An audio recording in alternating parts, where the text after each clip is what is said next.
Per la seconda e penultima batteria in corsia 1 troviamo David Pezzotta, alla 2 Daniele Ortolan, alla 3 Francesco Gallo, in 4 Filippo De Meneghi, in 5 Andrea Cescutti, in 6 Flavio Rascano, alla 7 Sebastiano Dalfreddo.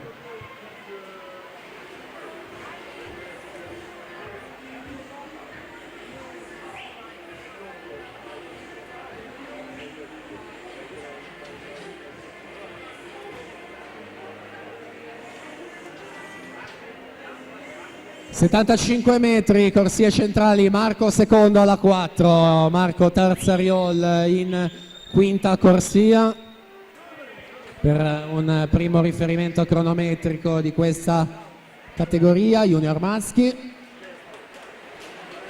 Marco secondo 1.674 su Tarzariol 1.8 e 2 centesimi, Franco Liwell Natale 1.972.